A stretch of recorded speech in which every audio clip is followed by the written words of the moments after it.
YCP నేత బొత్స సత్యనారాయణ భావోద్వేగానికైతే గురయ్యారు. ఇక అధికారం కోసం నేను ఏనాడు పాకులాడలేదని కూడా బొత్స అన్నారు. ఇక వైఎస్ మరణాన్నైతే తలుచుకొని బొత్స భావోద్వేగానికి గురైనట్టయితే స్పష్టంగా తెలుస్తుంది. వైఎస్ను తలుచుకుంటూ కన్నీటి పర్యంతమయ్యారు బొత్స సత్యనారాయణ.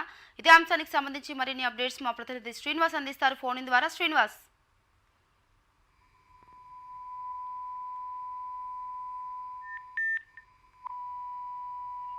శ్రీనివాస్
వైసీపీ నేత బొత్స సత్యనారాయణ భావోద్వేగానికి గురయ్యారు. ఇక వైఎస్ను తలుచుకుంటూ ఆయన కన్నీటి పర్యంతమైనట్టు తెలుస్తుంది.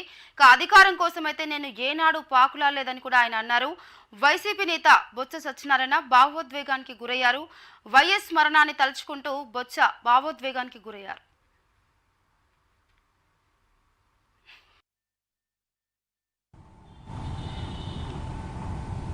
మేబీ దాన్ని అంగీకరించాలని రాష్ట్ర ప్రజలు ఆలోచన చేస్తారు. ఇవన్నీ కాదు ఇవా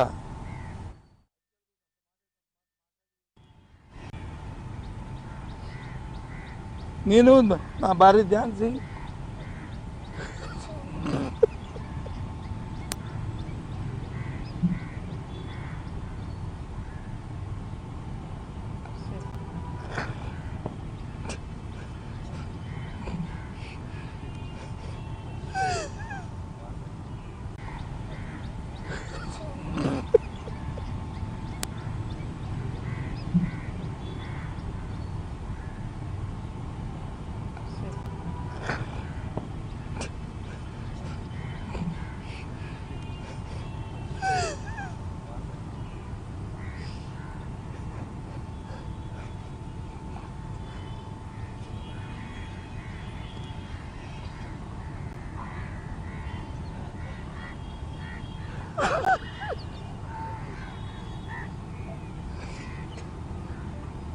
అనుకున్నప్పుడు మీకెందుకు బాధ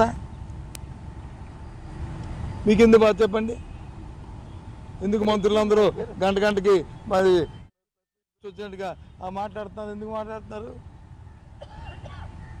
ఇష్టంగా చెప్పుకుంటున్నారు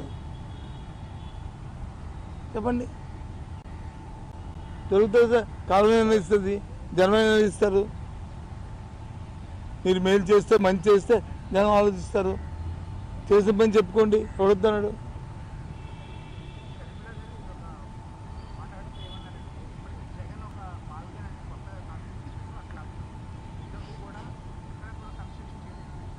ఏంటి